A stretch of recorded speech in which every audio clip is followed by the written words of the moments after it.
El olor a desinfectante y a miedo de este centro de detención en Eloy, Arizona, es lo único que me queda del sueño americano. Es un olor que se te mete en la piel, en la memoria, y te recuerda a cada segundo que lo perdiste todo. Un sueño que Lorena, mi propia esposa, la mujer por la que crucé el desierto con el corazón en la mano y la foto de mi familia en el bolsillo, me arrebató con una sola llamada telefónica. La veo en mi mente, como si estuviera pasando ahora mismo, sentada en la mesa de la cocina que lijamos y pintamos juntos, con esa taza de café que yo mismo le preparé esa mañana, marcando los números que me sentenciaron a este infierno. No había odio en su cara, ni siquiera coraje, solo una frialdad calculadora que me hiela los huesos al recordarla. Mientras yo le preparaba el café, como cada mañana desde hacía 8 años, ella ya había decidido borrarme del mapa, convertirme en un fantasma, en un número más en la estadística de la Operación Aurora, todo para quedarse con lo nuestro. Se quería quedar con Sabores de mi Tierra, el negocio que levantamos desde la nada, desde un carrito de tacos destartalado que empujábamos bajo el sol inclemente de Phoenix. Lo construimos con el sudor de mi frente y las recetas de mi abuela, esas que me enseñó en el patio de tierra de nuestra casa en Michoacán. Cada taco al pastor, cada plato de birria, cada gota de salsa llevaba un pedazo de mi historia, de mi sacrificio. Mientras ella celebra su supuesta victoria, mientras ya está haciendo planes para vender nuestro patrimonio, nuestro sueño, para empezar una nueva vida con quién sabe quién, hay un detalle que olvidó. Un pequeño, insignificante detalle legal que enterramos en los fundamentos de nuestra empresa hace 5 años, cuando el amor todavía parecía real y la confianza era el único idioma que hablábamos. Un arma secreta que está a punto de convertir su sueño americano en su peor pesadilla. Te lo juro por mi vida.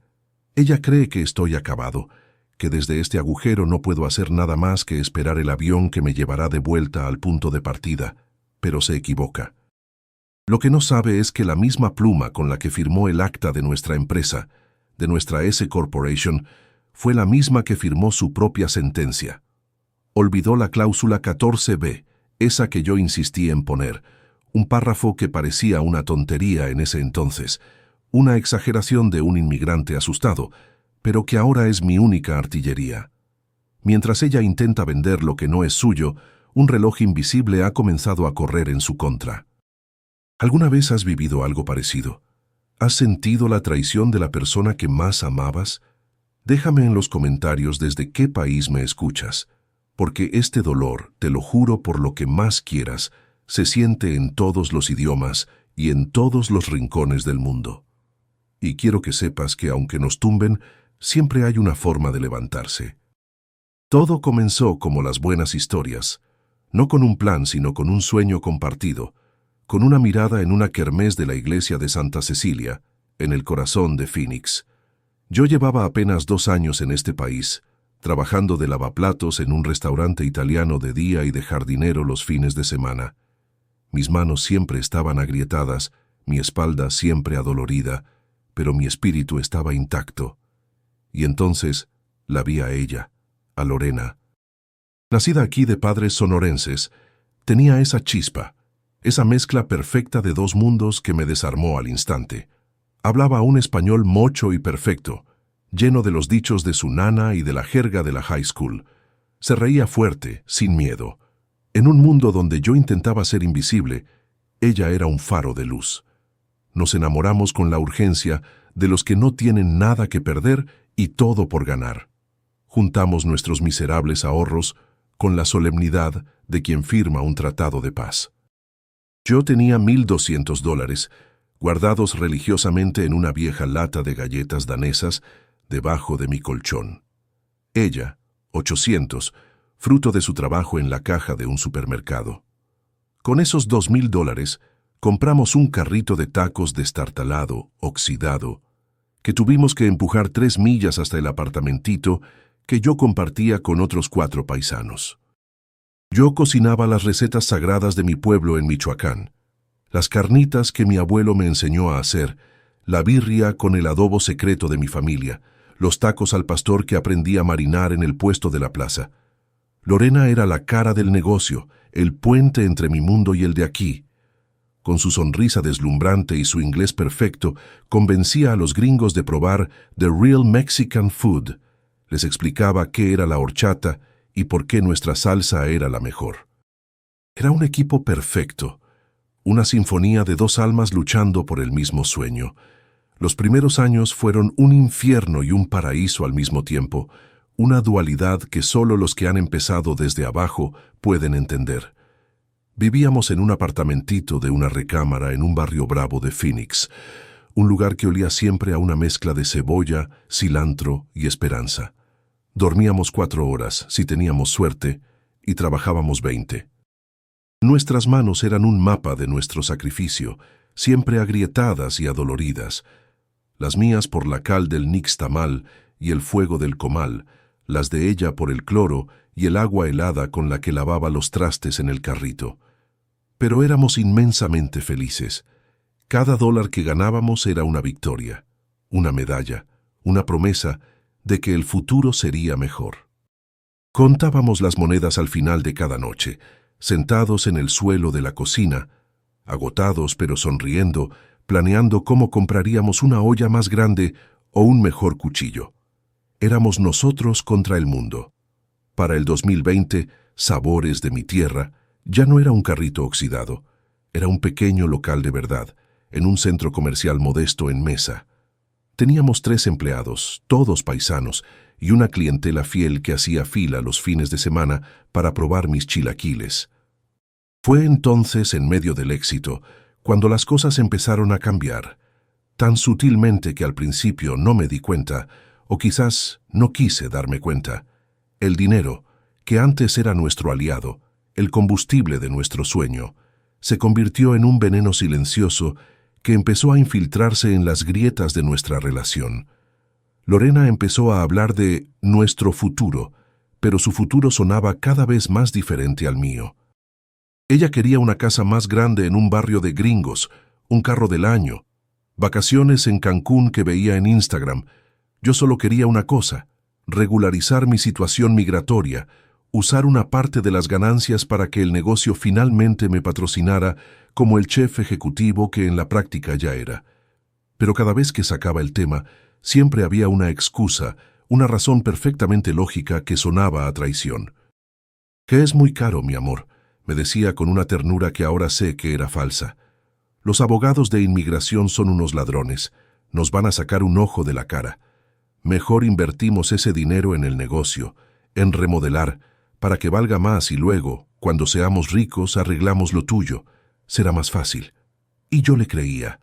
Empezó a tomar control total de las finanzas, argumentando, con razón, que ella entendía mejor los impuestos y las leyes de este país.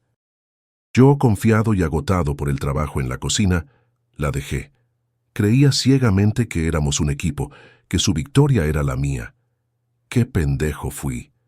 El primer golpe de advertencia real, la primera vez que sentí el hielo de la duda en mi estómago, llegó a finales del 2024. Su primo, Ricardo, un tipo escurridizo que nunca me había caído bien, empezó a rondar el negocio como un sopilote. Él aconsejaba a Lorena, le llenaba la cabeza de ideas de expandir, de franquiciar, de convertir nuestro pequeño sueño en una máquina de hacer dinero. Una noche llegué a casa más cansado que de costumbre, con la espalda hecha nudo y el olor a carnitas impregnado en mi ropa, y los encontré en la cocina. Tenían papeles del negocio, nuestros estados de cuenta, los permisos, todo regado por la mesa como si estuvieran planeando una estrategia de guerra. Cuando entré se callaron de golpe, como 2 niños descubiertos en plena travesura. Lorena recogió los papeles con un nerviosismo que nunca le había visto, apilándolos con manos temblorosas. «Solo planeando el futuro, mi amor. Ya sabes, para que un día podamos retirarnos en la playa», me dijo. Pero sus ojos no me encontraron. Miraron a la pared, al refri, a cualquier lado menos a mí. En ese silencio incómodo, con el olor a traición flotando en el aire, algo dentro de mí se rompió. La confianza, esa cosa frágil y transparente que había sido el cimiento de todo lo nuestro, se agrietó para siempre. Después de esa noche, un frío sutil se instaló entre nosotros. Ricardo, su primo, empezó a ser una sombra constante en el restaurante. Ya no solo visitaba, ahora se sentaba en la pequeña oficina que teníamos atrás, revisando los números, optimizando los procesos. Yo, que había creado cada platillo y conocía cada costo al centavo, de repente era tratado como un simple cocinero, un empleado más. Lorena se volvió más distante, pegada a su teléfono, susurrando en conversaciones que terminaban abruptamente cuando yo me acercaba. Intenté hablar con ella varias veces, confrontarla. «¿Qué está pasando, Lorena? Siento que me estás dejando fuera de nuestro propio negocio». Pero ella era una experta en darle la vuelta a todo. «Estás muy estresado, Javier», me respondía acariciándome la cara con una mano que se sentía extraña. «Solo intento quitarte un peso de encima para que te concentres en tu magia en la cocina. Confía en mí». Y como un idiota, yo quería creerle. Me aferraba a los restos del amor que recordaba. La caída fue brutal, repentina, como una tormenta de verano en el desierto. Ocurrió una mañana de martes, un día que empezó como cualquier otro. Me levanté a las 4, preparé la masa para las tortillas, puse a cocer la birria. El olor a especias y a trabajo honesto llenaba nuestra pequeña cocina en el restaurante. A eso de las 10, mientras preparaba la salsa macha para los chilaquiles del especial del día, la campanita de la puerta principal sonó. Pero no era un cliente. Eran dos hombres altos, vestidos de civil, pero con esa postura rígida que grita autoridad. Entraron y miraron el lugar con una frialdad que no encajaba con el ambiente familiar que tanto nos había costado crear. Lorena estaba en la caja, registrando una orden para llevar. Levantó la vista, los vio, y nuestros ojos se cruzaron por un segundo. Y entonces lo hizo. Hizo una seña casi imperceptible, una levísima inclinación de cabeza hacia la cocina. Un gesto que duró menos de un segundo, pero que contenía 8 años de amor convertidos en traición. En ese instante, la sangre se me heló. El cucharón con el que probaba la salsa se me cayó de la mano, manchando el piso de un rojo que parecía sangre. Los agentes caminaron directamente hacia mí, sin rodeos. «¿Javier Gutiérrez?», preguntó el más alto. Asentí, incapaz de articular palabra. Mi garganta era un nudo de chile y de miedo. Me sacaron esposado por la puerta de atrás, la misma por la que cada madrugada entraba lleno de sueños. Pasé junto a los botes de basura que apestaban a la comida que yo mismo había cocinado con tanto amor. Lo último que vi antes de que me metieran en la camioneta sin insignias fue a Lorena, parada en el umbral de la puerta de la cocina. Su cara era una máscara de falsa sorpresa para los empleados que miraban atónitos, pero sus ojos no mentían. En ellos vi el brillo del triunfo, la fría satisfacción de un plan ejecutado a la perfección. En ese momento, no solo me estaban arrestando, me estaban borrando de mi propia vida. Me llevaron a este lugar, a Eloy, un laberinto de concreto y desesperanza plantado en medio de la nada del desierto de Arizona. El proceso de ingreso está diseñado para quebrarte desde el primer minuto. Te quitan tu ropa, tus zapatos, tu cinturón, tu nombre. Te dan un uniforme anaranjado que huele a cloro y a resignación. Te conviertes en un número. A789432. Ese fui yo por semanas. Durante el interrogatorio, el agente, un tipo con cara de pocos amigos, me mostró el archivo. La denuncia era anónima, pero tan detallada que era como leer el diario de mi vida. Sabían mis horarios de trabajo, el día que descansaba, el nombre de mi platillo estrella, mis miedos. Sabían todo porque la informante había dormido a mi lado durante 8 años, había escuchado mis pesadillas y mis sueños. Mi mundo, que ya estaba agrietado, se derrumbó por completo en esa sala de interrogatorios fría y sin ventanas. Los días aquí adentro se convirtieron en una rutina gris, un purgatorio sin fin. El conteo de la mañana a las 5, la comida insípida que sabía a cartón, las llamadas de 10 minutos que costaban una fortuna y se cortaban a la mitad. Intenté llamar a Lorena. Por supuesto que lo hice. Necesitaba escuchar su voz, necesitaba, en mi estupidez, que me dijera que todo era un error, un malentendido. Pero nunca contestó. El buzón de voz se convirtió en la banda sonora de mi desesperación. En la corte de inmigración, el juez no tardó ni 15 minutos en decidir mi vida. Era un trámite, sin papeles, con una denuncia específica y bajo las nuevas y eficientes políticas de deportación acelerada de la Operación Aurora, mi destino estaba sellado. Me dieron 30 días para la deportación voluntaria, una broma cruel que te hace sentir que tienes alguna opción.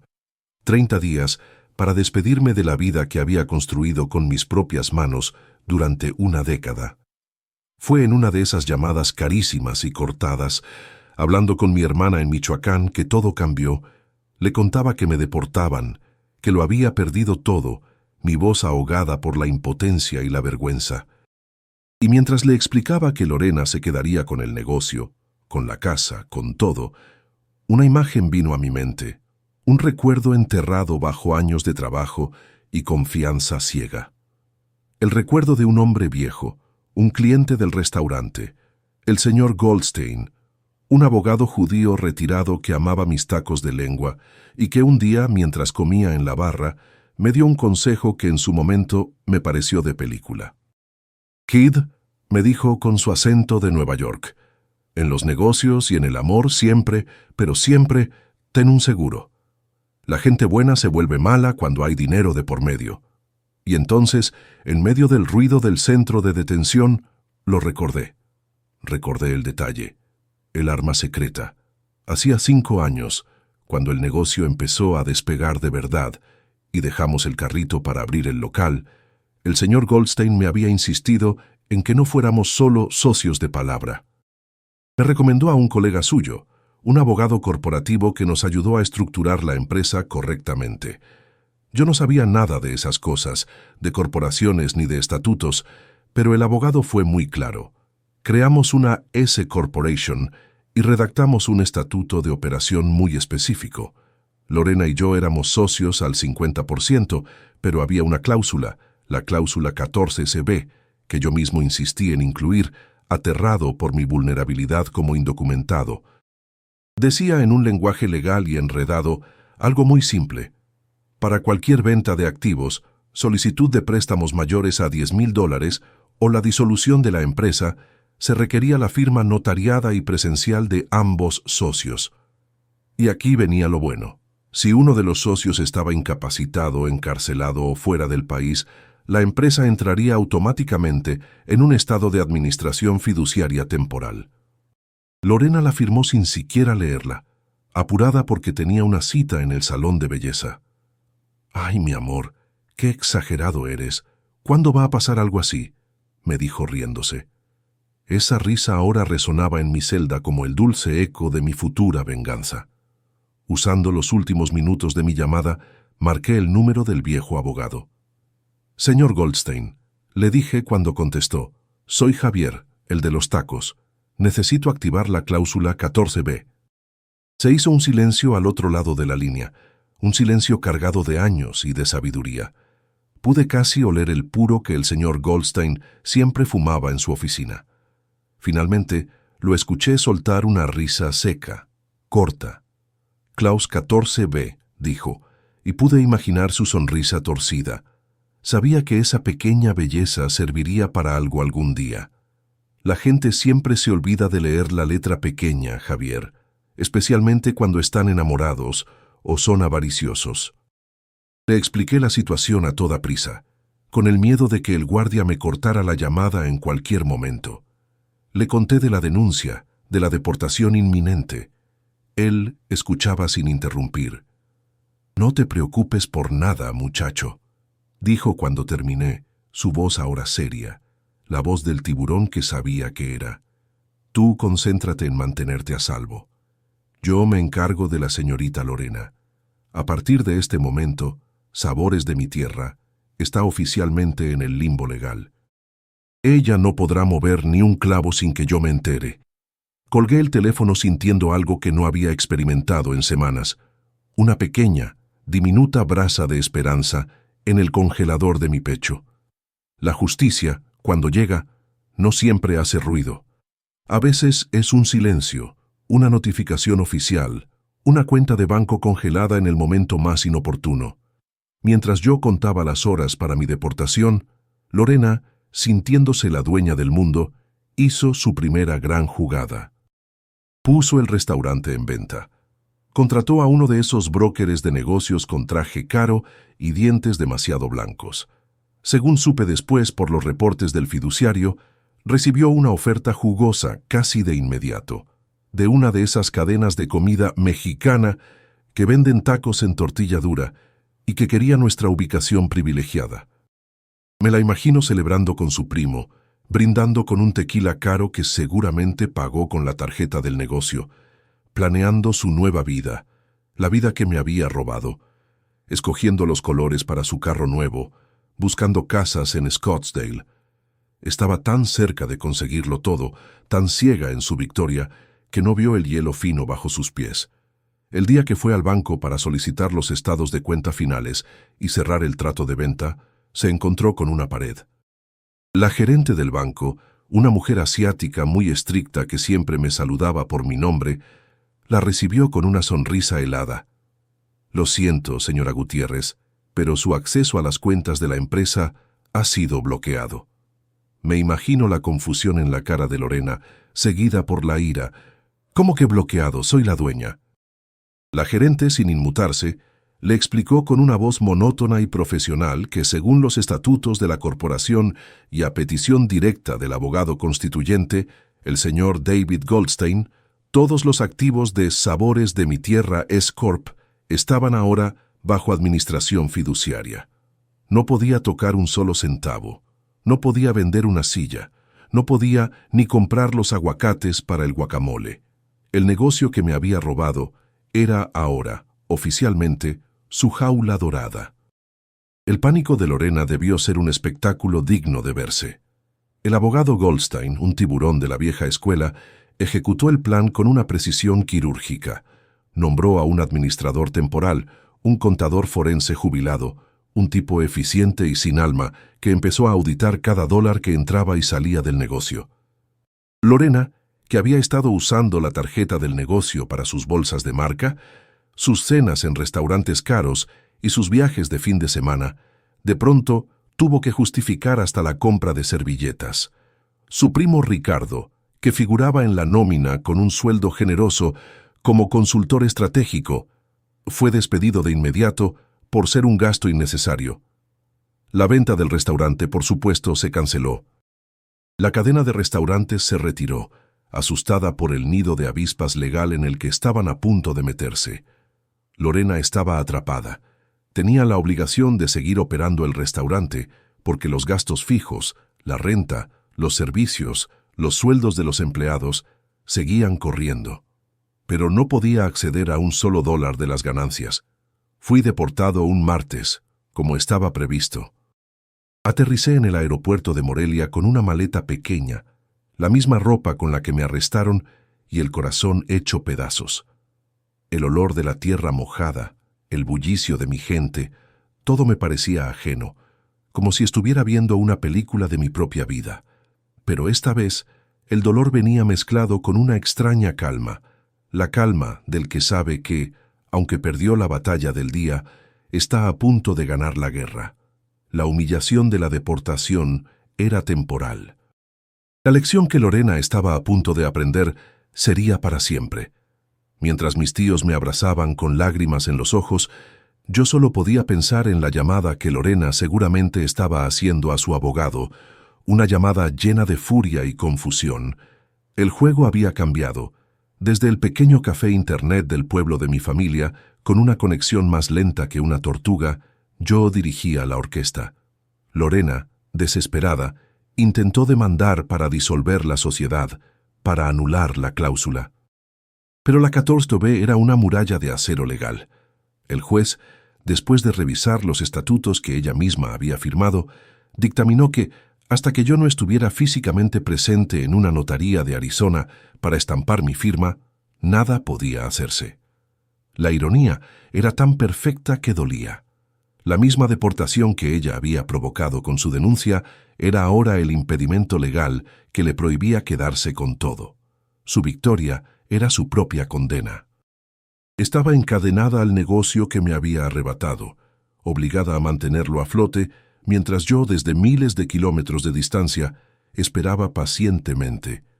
Los meses pasaron como una lenta tortura para ella. El restaurante, sin mi sazón, sin mi presencia en la cocina, sin el alma que yo le ponía a cada platillo, empezó a decaer. Los clientes leales, los que venían por mi birria y mis carnitas, empezaron a notar la diferencia. «¿Dónde está Javier?», le preguntaban. «Tuvo que regresar a México por una emergencia familiar», mentía ella, su sonrisa cada vez más forzada. Los empleados, que me eran leales a mí, trabajaban con desgano, sintiendo la tensión, el ambiente enrarecido de un lugar que había perdido su corazón. Lorena, ahogada en deudas personales y sin poder acceder al capital del negocio para cubrirlas, se vio obligada a hacer lo que más odiaba: negociar. Su abogado contactó a Goldstein. La primera oferta fue ridícula, una miseria, una limosna. La rechazamos sin contraoferta. La segunda, un poco mejor, también fue rechazada con un silencio que debió volverla loca. Finalmente, acorralada, con el agua al cuello y los acreedores tocando a su puerta, ofreció comprar mi 50%. «Dile que sí», le instruía Goldstein a través de una llamada de WhatsApp, «pero va a ser bajo mis condiciones, no las de ella». Exigí el 75% del valor total del negocio, no el 50%. Y ese valor no sería el actual, ahora que ella lo había llevado casi a la quiebra, sino el valor tasado en el momento exacto de mi deportación, cuando el restaurante estaba en su apogeo. Y exigí algo más, algo que no tenía precio: una confesión. Una declaración firmada y notariada donde admitiera, con punto y coma, que había hecho una denuncia falsa y maliciosa a las autoridades de inmigración con el único propósito de deportarme para quedarse con nuestro negocio. Era mi única oportunidad, mi única llave para, algún día, intentar limpiar mi nombre y volver legalmente al lado de mis hijos. Después de semanas de una resistencia inútil, firmó. Se quedó con un negocio endeudado y una fracción del dinero que esperaba. Yo, desde mi pueblo en Michoacán, recibí una transferencia que no solo me permitiría empezar de nuevo, sino que me devolvió algo que el dinero no puede comprar: la dignidad. Hoy, casi un año después de mi deportación, estoy sentado en la terraza de mi nuevo y pequeño restaurante aquí en Pátzcuaro, Michoacán. Se llama El Detalle. Es más pequeño, mucho más humilde que el imperio que soñaba Lorena, pero es mío. Cada ladrillo, cada silla, cada plato, construido no sobre la ambición desmedida, sino sobre la lección más dura y dolorosa de mi vida. El aire aquí huele a pino y a tierra mojada, no a desinfectante y a miedo.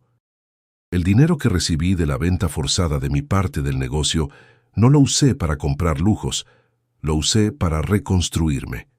Compré una pequeña casa para mi madre, me aseguré de que mi hermana pudiera terminar la universidad y con el resto levanté este lugar.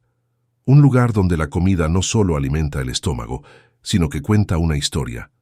La historia de que a veces, para encontrarte, primero tienes que perderlo todo. A veces, la mayor traición no viene de un enemigo, sino de la persona que duerme a tu lado.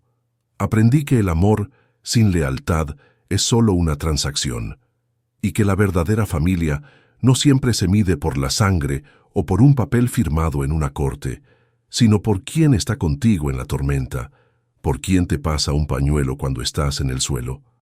El señor Goldstein, ese viejo abogado judío que ni siquiera compartía mi idioma a la perfección, demostró ser más familia que la mujer con la que compartí mi cama y mis sueños durante 8 años.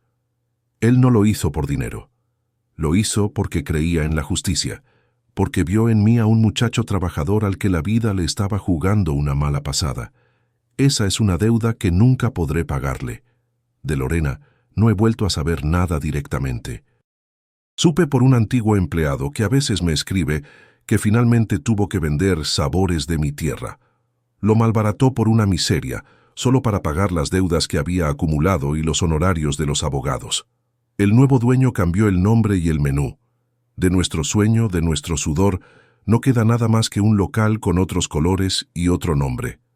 A veces, en las noches más silenciosas, me pregunto si alguna vez se arrepiente, si siente un gramo de remordimiento. Pero luego recuerdo su mirada fría en el restaurante y entiendo que hay gente que simplemente está rota por dentro, gente que confunde el tener con el ser. Y yo, por mi parte, no tengo tiempo para odiar.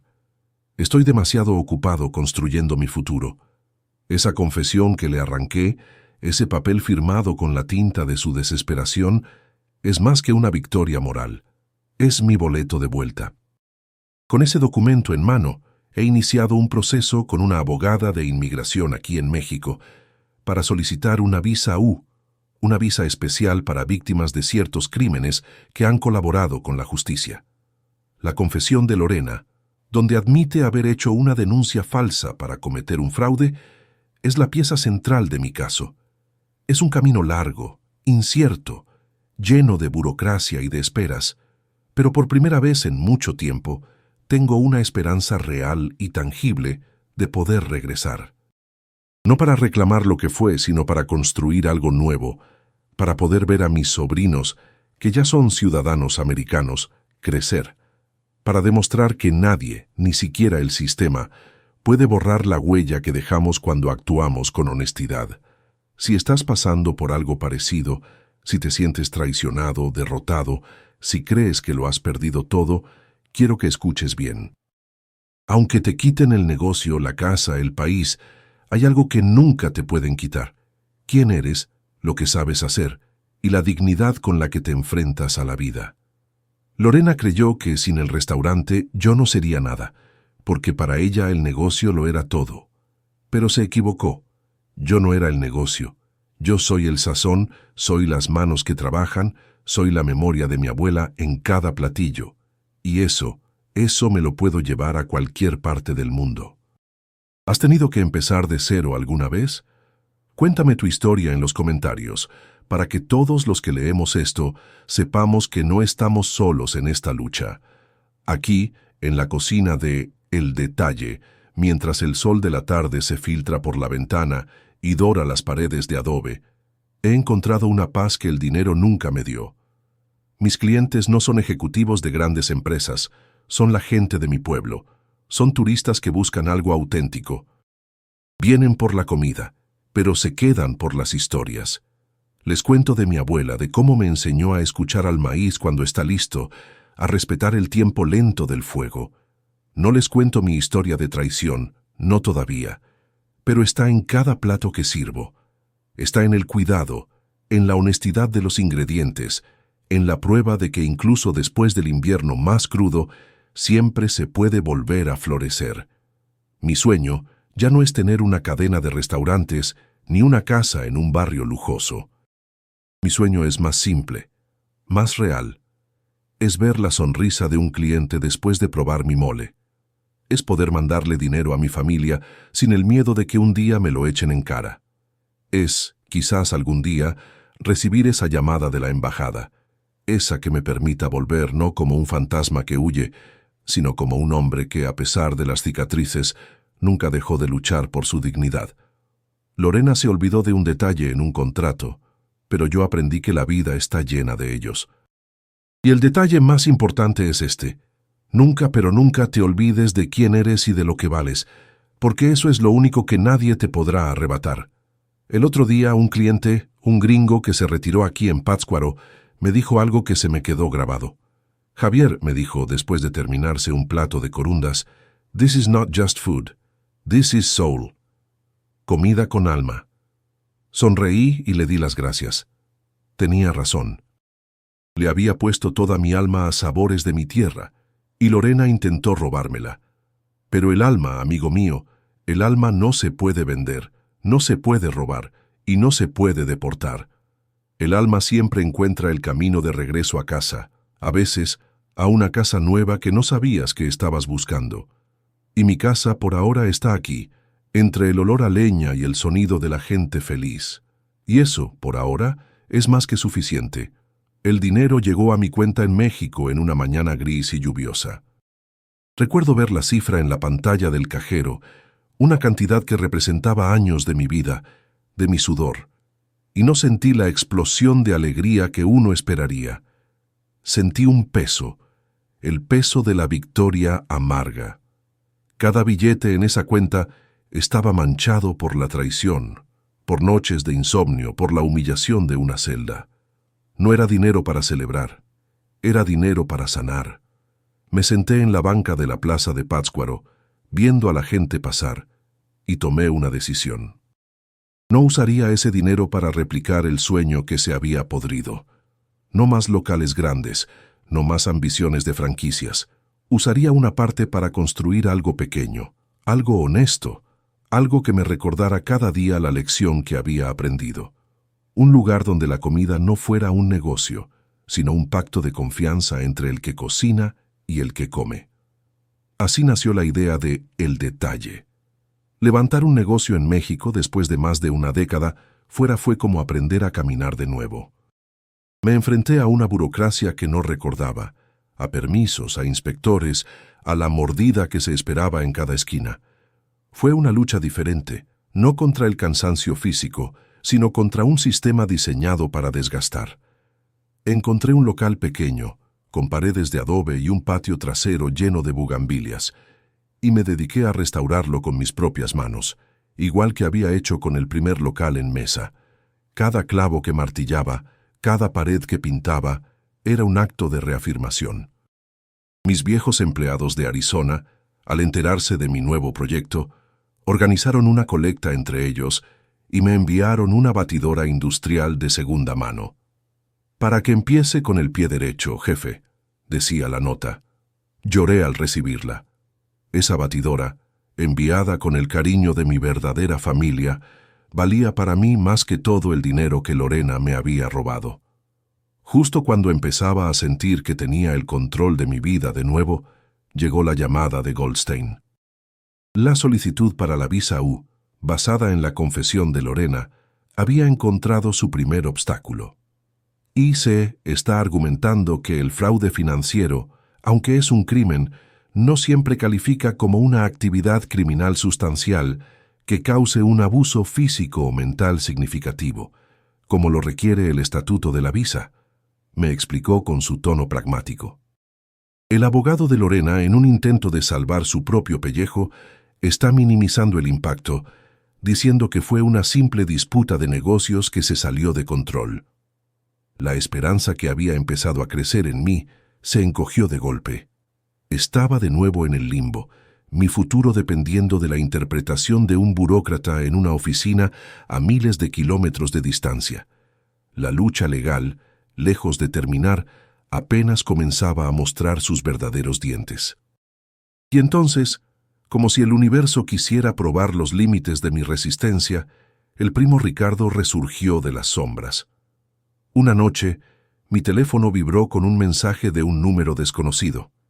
Era una foto, la foto de la fachada de mi nuevo restaurante, El Detalle, todavía en construcción. Debajo un texto que me heló la sangre. Así que ahora te escondes en Michoacán. ¿Crees que ganaste, verdad, pinche mojado? Arruinaste a mi prima, destruiste a la familia. Esto no se ha acabado. Te vamos a encontrar. El mensaje no dejaba lugar a dudas. Era una amenaza directa. Mi primer instinto fue el miedo, un miedo visceral que me recorrió la espalda. Estaban vigilándome, incluso aquí.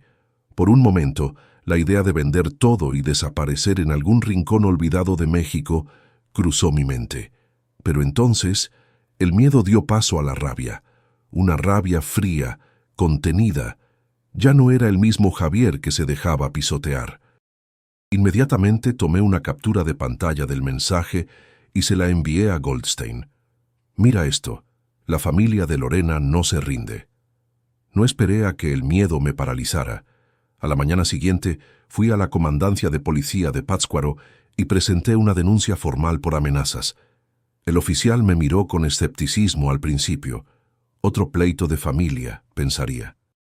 Pero cuando le mostré la historia, las copias de los documentos legales de Estados Unidos, la confesión de Lorena, su expresión cambió. Entendió que no era un simple pleito. Esto era serio. La denuncia en México probablemente no llevaría a nada concreto contra Ricardo, que estaba en Arizona, pero me daba un arma más, un registro oficial de que la intimidación continuaba, de que el abuso no había cesado con mi deportación. Había aprendido la lección: documentarlo todo, no callar, no ceder. La jugada estúpida de Ricardo se convirtió irónicamente en el clavo que sellaba el ataúd de Lorena y abría mi puerta de regreso. Cuando Goldstein recibió la copia de la denuncia por amenazas que presenté en México, junto con los mensajes de Ricardo, supo que teníamos el ingrediente que nos faltaba. «¡Ja! Estos idiotas nunca aprenden», exclamó por teléfono. «Ya no estamos hablando solo de fraude financiero, Javier. Ahora tenemos intimidación de un testigo y víctima de un crimen federal. Eso, mi amigo, es abuso mental significativo de manual». Inmediatamente actualizó mi solicitud de visa U con la nueva evidencia. El caso ya no era sobre una disputa de negocios. Ahora era sobre una víctima de un crimen continuado, acosado y amenazado incluso después de haber sido expulsado del país. La torpeza de Ricardo, su machismo vengativo, se había convertido en mi mejor argumento legal. La justicia poética, a veces, es una perra maravillosa. Pero incluso con las nuevas esperanzas legales, hubo noches de una soledad aplastante. Noches en las que me sentaba en el patio de mi restaurante a medio construir, con una botella de tequila como única compañía, y me preguntaba si todo este esfuerzo valía la pena. La lucha era agotadora, interminable.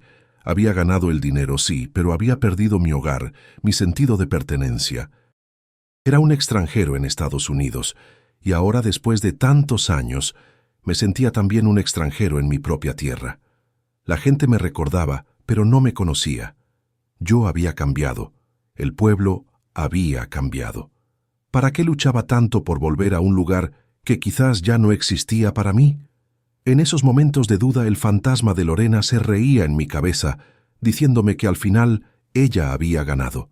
Me había dejado sin raíces, flotando en un mar de incertidumbre. Fue en una de esas noches oscuras que mi teléfono sonó. Era un número de Arizona. Dudé en contestar, pero algo me impulsó a hacerlo. «¿Jefe? ¿Jefe Javier?» La voz al otro lado era la de Manuel, el primer empleado que contraté para el local, un muchacho de Oaxaca al que le había enseñado todo lo que sabía de cocina. «Manolo, ¿cómo estás?» Me contó que los 3 empleados originales habían renunciado cuando Lorena vendió el restaurante. «No era lo mismo, jefe. El lugar perdió el alma. Solo queríamos decirle que lo extrañamos, que seguido hablamos de usted y de cómo nos enseñó a trabajar con respeto». Me contó que él había abierto su propio puesto de carnitas, usando mi receta. «Con su permiso, claro, jefe», le puse «El legado de don Javier». Colgué el teléfono con los ojos llenos de lágrimas, pero esta vez no eran de tristeza, eran de orgullo, de gratitud. Mi legado no era un local en Mesa, Arizona. Mi legado estaba en el corazón de la gente que había tocado, en las recetas que había compartido, en la dignidad con la que había trabajado. Esa llamada me dio la fuerza que necesitaba. La lucha no era por volver a un lugar, era por reclamar mi historia. Con la fuerza de esa llamada, me enfoqué en mi restaurante con una nueva energía. El detalle se convirtió en mi santuario, mi terapia. Puse en él todo el amor y el dolor de los últimos años, y la gente lo notó. En 6 meses, el pequeño local se había convertido en uno de los lugares más queridos de Pátzcuaro. La gente no solo venía por mi comida, venía por la historia que se sentía en el ambiente, la historia de una segunda oportunidad. Y entonces, una tarde de martes, el mismo día de la semana en que me habían arrestado, sonó el teléfono. Era Goldstein. «Felicidades, Javier», dijo, su voz tranquila como siempre, pero con un matiz de satisfacción. «Tu visa U ha sido aprobada. Tienes una cita en la embajada en la Ciudad de México en 2 semanas. Bienvenido de nuevo a los Estados Unidos, muchacho». Colgué el teléfono y me quedé quieto en medio de mi cocina. No grité, no salté. Una calma inmensa, profunda, me inundó. Las lágrimas empezaron a correr por mi cara, pero no eran de alegría ni de tristeza. Eran lágrimas de liberación. La guerra, mi guerra personal, finalmente había terminado. El regreso a Estados Unidos, 6 meses después, fue surrealista. Crucé la frontera en San Isidro, esta vez por la línea de los ciudadanos y residentes, mostrando mi visa con un orgullo silencioso. El agente de inmigración, un hombre joven de ascendencia latina, me miró, selló mi pasaporte y dijo, «Welcome home», bienvenido a casa. Esas 2 palabras tan simples me golpearon con una fuerza inesperada. Pasé unas semanas en Arizona. Fui a ver a mis sobrinos, abracé a mis antiguos empleados, visité al señor Goldstein para agradecerle en persona con una botella del mejor tequila que pude encontrar. Una tarde, manejé hasta Mesa, hasta el centro comercial donde todo había empezado. Sabores de mi tierra ya no existía. En su lugar había un local de comida china para llevar. Me paré en la acera de enfrente, mirando el lugar que había contenido todos mis sueños y mi peor pesadilla, y no sentí nada, ni rabia, ni nostalgia. Solo el reconocimiento de que esa parte de mi vida era un capítulo cerrado, el prólogo de la persona en la que me había convertido. Mi nuevo sueño americano ya no se parecía en nada al anterior. No me interesaba reconstruir un negocio en Arizona. Mi vida ahora tenía 2 raíces, una en Michoacán y otra aquí. Con mi nuevo estatus legal, mi capacidad de crédito y mis conocimientos, decidí convertirme en un puente. Ayudé a Manolo, mi antiguo empleado, a conseguir un pequeño préstamo para convertir su puesto de carnitas en un food truck en toda regla. Me convertí en su socio silencioso, su mentor. El legado de don Javier se hizo famoso en el sur de Phoenix. Su éxito era mi éxito. A través de videollamadas gestionaba mis 2 pequeños mundos, el restaurante en Pátzcuaro y el food truck en Arizona. Mi sueño ya no era ser el rey de mi propio imperio, sino ayudar a otros a construir sus pequeños reinos, a tener la oportunidad que a mí casi me roban. Un par de meses después de mi regreso, recibí una carta en el apartado postal que había abierto. Tenía el sello del Centro Correccional Federal para Mujeres de Phoenix. Era de Lorena. La abrí con manos temblorosas. En 2 páginas escritas con una caligrafía apretada, intentaba explicar lo inexplicable. Hablaba de su miedo a la pobreza, de la envidia que sentía al verme a mí. Un mojado, tener un talento que ella nunca tendría. Me pedía perdón, un perdón que sonaba hueco, lleno de autocompasión. Decía que esperaba que algún día pudiera entenderla. Leí la carta 2 veces, intentando encontrar en sus palabras un rastro de la mujer de la que me había enamorado en la kermés de la iglesia. No lo encontré. Doblé el papel, lo metí de nuevo en el sobre y sin una palabra lo eché a la basura. No le respondí. Mi silencio era toda la respuesta que necesitaba. Nuestro capítulo estaba, ahora sí, definitivamente cerrado. Hoy divido mi tiempo entre mis 2 hogares. Paso temporadas en Pátzcuaro, asegurándome de que el detalle siga siendo fiel a sus raíces, y temporadas en Phoenix, ayudando a Manolo y buscando nuevas oportunidades para invertir en gente trabajadora. He aprendido que el hogar no es un lugar en el mapa, es la comunidad que construyes, la gente que te levanta cuando te caes. He aprendido que el éxito no se mide en el tamaño de tu cuenta bancaria, sino en la paz con la que te acuestas cada noche. Y he aprendido que la traición, aunque deja cicatrices profundas, también te enseña a reconocer la verdadera lealtad, la que no se dice, la que se demuestra con hechos. El verdadero detalle que Lorena olvidó no fue solo una cláusula en un contrato. Olvidó los detalles que de verdad importan: la lealtad, la gratitud, el respeto. Olvidó que un negocio construido sobre la explotación de la confianza está destinado a derrumbarse. Olvidó que cuando traicionas a la persona que te dio la mano cuando no tenías nada, no solo la destruyes a ella, te destruyes a ti mismo. Mi historia tuvo un final feliz, no porque recuperara mi dinero o mi estatus legal, sino porque en el proceso de perderlo todo, me encontré a mí mismo, al hombre que siempre debí ser, uno que valora los pequeños detalles porque sabe que en ellos reside la verdadera fortaleza. A veces, en la quietud de la noche, ya sea en mi casa en Pátzcuaro o en el pequeño apartamento que rento en Phoenix, pienso en todo el camino recorrido. Y me doy cuenta de que la vida, como la buena cocina, requiere paciencia, requiere ingredientes honestos y, sobre todo, requiere alma. Lorena intentó robarme el negocio, pero nunca entendió que el negocio era solo el plato. El verdadero valor, el verdadero secreto era el cocinero. Y el cocinero, a pesar de todo, sigue aquí, más fuerte, más sabio y cocinando mejor que nunca. Porque ahora, a cada platillo, le agrego el ingrediente más importante de todos, la libertad. Así que, si la vida te golpea, si sientes que te han quitado todo, recuerda tu propio valor.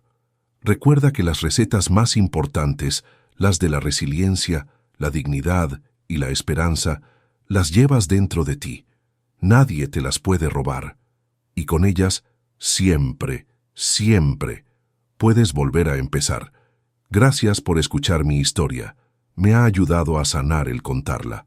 Ahora, si me disculpan, tengo unos tacos al pastor que marinar y un futuro que seguir construyendo, un detalle a la vez. La historia podría terminar ahí, con la justicia poética y el nuevo comienzo. Eso es lo que uno ve en las películas. Pero la vida real es más complicada, más sucia. Las cicatrices no desaparecen solo porque el villano esté en la cárcel. La herida que me dejó Lorena no era solo financiera o legal, era un veneno que se me había metido en el alma. Después de mi regreso a Arizona, empecé a tener pesadillas. Soñaba con el olor a desinfectante de Eloy, con el sonido metálico de la puerta de la celda al cerrarse. Me despertaba sudando, con el corazón a 1000, buscando a Lorena en la oscuridad de la habitación, antes de recordar que ya no estaba, que yo ya no era ese hombre. El trauma de la traición me había vuelto desconfiado, paranoico. Veía segundas intenciones en cada sonrisa amable, en cada gesto de generosidad. Incluso con Manolo, con mis amigos más cercanos, me costaba bajar la guardia. El hombre que una vez confió ciegamente había muerto en esa celda, y el que había regresado en su lugar era un sobreviviente, uno que sabía que el siguiente golpe podía venir de cualquier parte. Un día, Manolo me encontró en la parte de atrás de su food truck, simplemente mirando un punto fijo en la pared, perdido en mis pensamientos. «Jefe, usted no está bien», me dijo con esa honestidad brutal de la gente que te quiere. «Necesita hablar con alguien. Esto que le pasó no es algo que uno pueda superar solo». Tenía razón, estaba intentando reconstruir mi vida por fuera, pero por dentro seguía en ruinas. Con su ayuda, encontré a una terapeuta, una mujer chilena que había trabajado por años con inmigrantes que habían sufrido traumas. En su pequeña y acogedora oficina, por primera vez, me permití derrumbarme. Lloré por el amor que perdí, sí, pero lloré más por el hombre ingenuo que fui. Lloré por mi estupidez, por mi ceguera voluntaria. «No fuiste estúpido, Javier», me dijo la doctora con una voz suave. «Fuiste un hombre que amaba y que confiaba. La culpa no es tuya por haber confiado, la culpa es de quien traicionó esa confianza». Sus palabras fueron un bálsamo. Aprender a perdonarme a mí mismo por haber sido la víctima resultó ser un camino más largo y difícil que el de la propia venganza. Justo cuando empezaba a sentir que podía respirar de nuevo, el pasado volvió a buscarme, esta vez con un rostro lleno de odio. Ricardo, el primo de Lorena, apareció en Phoenix. Al parecer, la investigación del FBI sobre la intimidación de testigos había destapado sus propios trapos sucios. Trabajaba con un número de seguro social falso y tenía una orden de arresto pendiente por un pequeño fraude en California. Lo habían deportado a México hacía un par de meses, pero el tipo estaba obsesionado. Culpándome por su propia estupidez, cruzó de nuevo el desierto, esta vez como ilegal, con el único propósito de encontrarme. Una tarde, mientras ayudaba a Manolo a cerrar el food truck, lo vi. Estaba parado al otro lado del estacionamiento, más delgado, con la mirada de un animal rabioso. «Gutiérrez», gritó, su voz cargada de veneno. «Por tu culpa lo perdí todo. Me deportaron por tu culpa». Se acercó rápidamente y por un segundo pensé que iba a sacar un arma. Manolo se interpuso entre nosotros. «Lárgate de aquí, cabrón, o llamo a la policía». Ricardo me miraba por encima del hombro de Manolo, sus ojos inyectados en sangre. «Esto no se va a quedar así. Arruinaste a mi prima, me arruinaste a mí. Te voy a joder la vida, te lo juro». La gente del estacionamiento empezó a mirar. Ricardo, al ver que llamaba la atención, escupió al suelo y se fue corriendo, perdiéndose entre los carros. Me quedé temblando, no de miedo, sino de una rabia helada. La pesadilla no había terminado. El veneno de esa familia seguía buscando la manera de infectarme. Ya no era suficiente con lo que habían hecho. Ahora querían asegurarse de que nunca tuviera paz. Esa misma tarde no lo dudé ni un segundo. Fui directamente a la policía y después a la oficina de un abogado para solicitar una orden de restricción. El ciclo de ser una víctima silenciosa se había terminado para siempre. El proceso para obtener la orden de restricción fue humillante y a la vez increíblemente empoderador. Tuve que sentarme en una sala de tribunal, esta vez no como un acusado, sino como un peticionario, y contar toda la historia de nuevo frente a un juez. La traición de Lorena, las amenazas de Ricardo, el miedo constante. Cada palabra era como arrancar una costra de la herida. Pero mientras hablaba, me di cuenta de algo. Mi voz ya no temblaba. Hablaba con la claridad y la fuerza de un hombre que conocía sus derechos, un residente legal de los Estados Unidos que exigía la protección de la ley. Ya no era el inmigrante asustado escondido en las sombras. Estaba de pie, a la luz, reclamando mi derecho a vivir en paz. El juez, una mujer afroamericana con una mirada severa pero justa, me escuchó sin interrumpir. Al final, no solo me concedió la orden de restricción, sino que emitió una orden de arresto contra Ricardo por acoso y violación de su deportación. Esa noche, recibí una llamada de mi madre desde Pátzcuaro. La noticia, de alguna manera, había viajado hasta allá. «Hijo, por el amor de Dios, ¿estás bien?».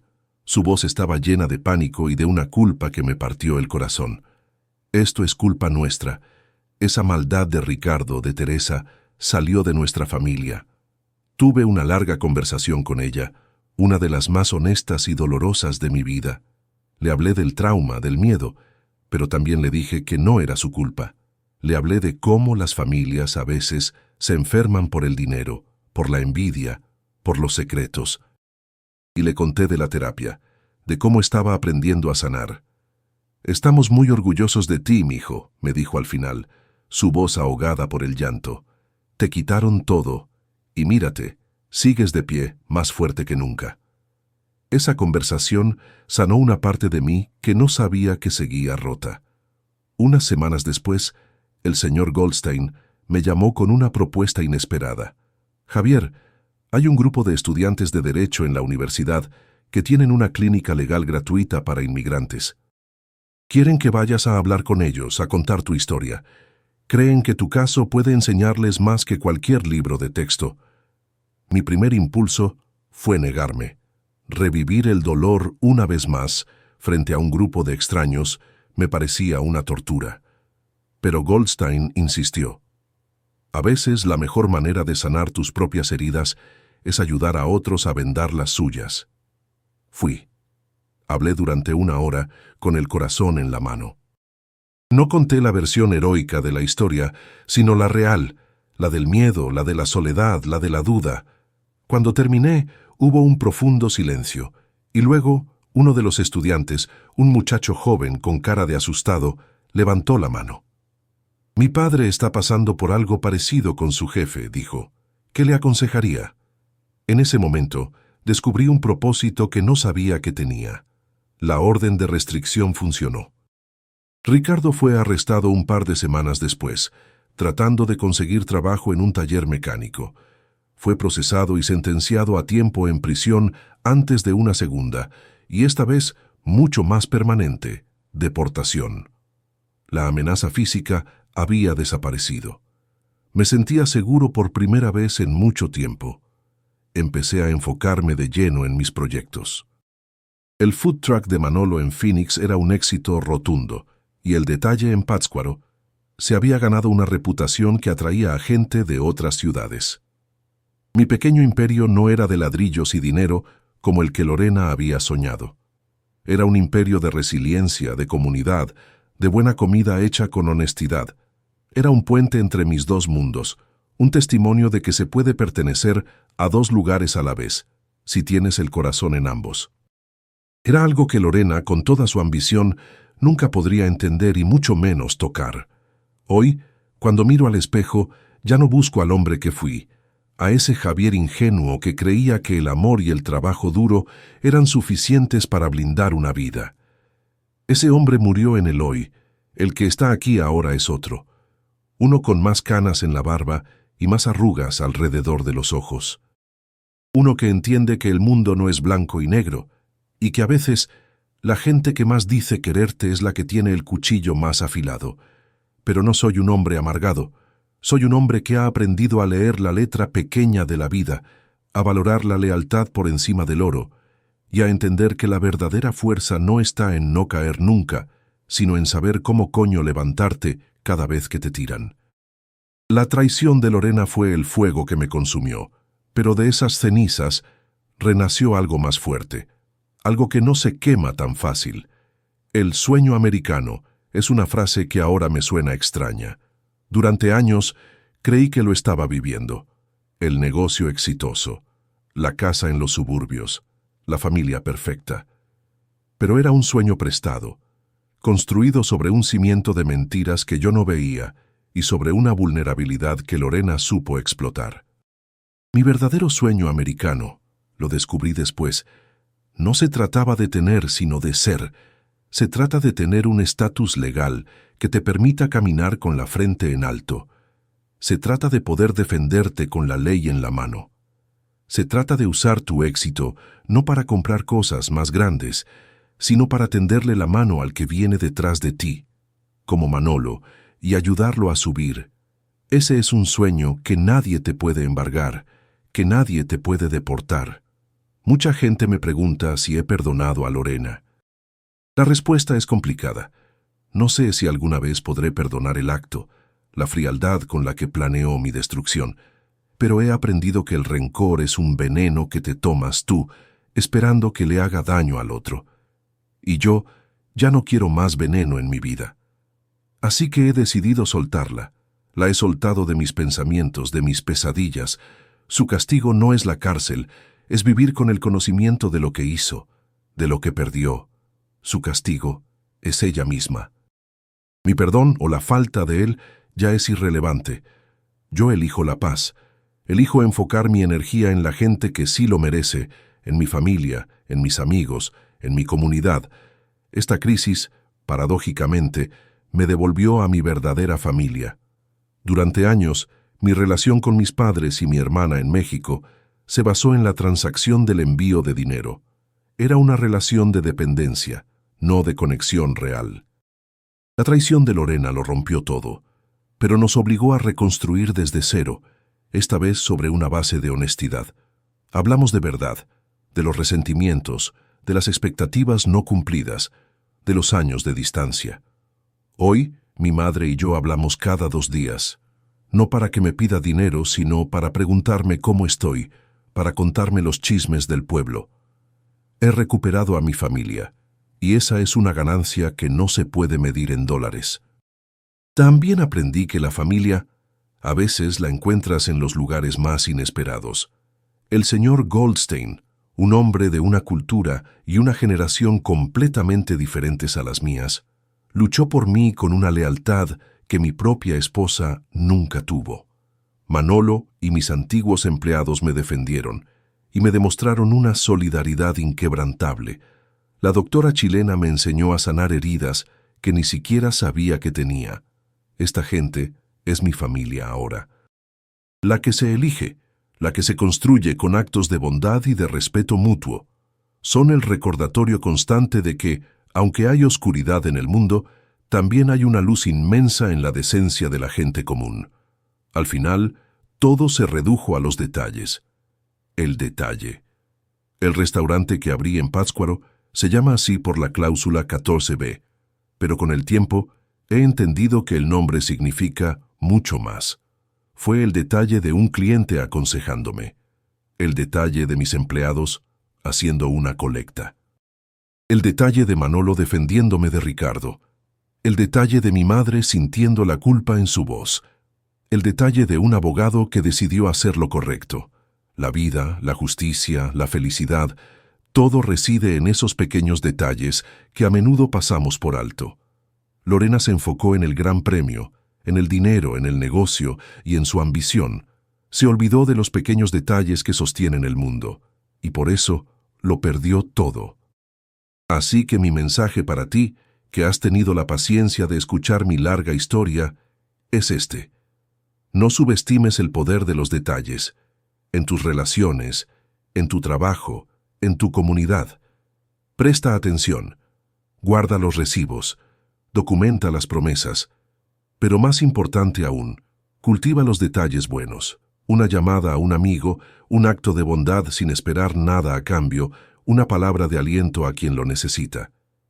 Porque cuando llegue la tormenta, y siempre llega, no serán las cosas grandes las que te salven. Serán esos pequeños detalles, esos lazos invisibles de lealtad y de cariño, los que se convertirán en tu ancla, en tu salvavidas. Hoy, mi vida transcurre entre el aroma a birria de un food truck en Phoenix y el perfume de las bugambilias en un patio de Pátzcuaro. Ya no soy un hombre partido en dos, sino un hombre completo, con un pie en cada una de sus patrias, construyendo puentes en lugar de muros. La cicatriz de la traición sigue ahí, claro, es parte de mi mapa, un recordatorio de dónde vengo. Pero ya no duele. Ahora es solo una historia que contar, una lección que compartir, y al compartirla, sana un poco más cada día. Cuéntenme ustedes un detalle, un pequeño acto de bondad que les haya cambiado la vida. Leamos nuestras historias en los comentarios. Sanemos juntos.